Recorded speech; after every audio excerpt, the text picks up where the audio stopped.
How do you make 100 million in the shortest time possible? Let me tell you how we did it. David held up a cheap watch and said to me, "On my wrist, this thing's worth 50 euros, tops. But with your look and your presence, you put this on and tell someone it's worth 13,000, they won't doubt it for a second." If a watch can flip like that, imagine what you could do with real estate. David suggested we go big. We threw on suits and headed straight to a property auction, specifically foreclosures being offloaded by the courts at rock bottom prices, but the competition was fierce. We barely had enough cash to place an opening bid. If anyone else jumped in, we were done. Day one, we didn't land a single property, but day two, the auction room was empty, just the two of us. Why? Simple. I'd slipped the security guard at the door some cash and had him send everyone in line to a different room to wait. Just like that, we snagged several properties at dirt cheap prices. The last item on the block was an entire apartment building, 20 units, listed at 350,000 euros. David tugged my arm and said, "That's too much. Let's get out of here." But I raised my hand without hesitation. David thought I'd lost my mind. I just smiled and told him, "We've got a 10-day grace period to pay. In those 10 days, we find buyers and flip the units at a markup.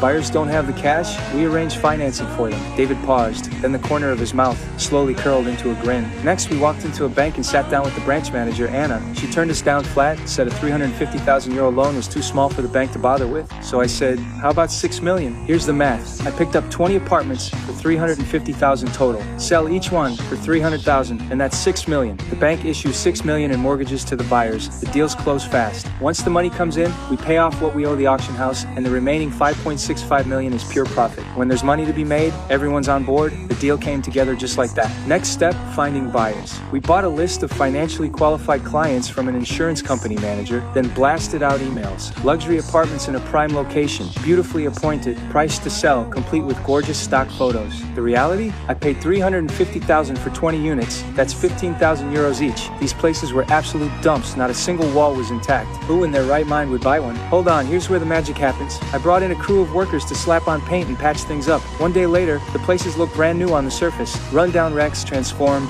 into high-end renovated apartments. Just like that. Once the emails went out, buyers started showing up in droves. Human nature is predictable. Greed wins every time. They saw these beautiful apartments. I turned on the charm and the sales pitch, and one by one, they signed mortgage contracts on the spot. One of them was an elderly woman who spent her entire life savings to buy an apartment for her granddaughter. Watching her sign those papers, I felt a knot in my stomach. I couldn't even finish my coffee. But the moment that 6 million euros hit the account, whatever conscience I had left went right out the window. After that, we paid off the auctioneer at the courthouse, locked up every bargain foreclosure we could get our hands on, and ran the same playbook over and over. We even bought an insurance company for one reason and one reason only: access to a massive database of high-value clients.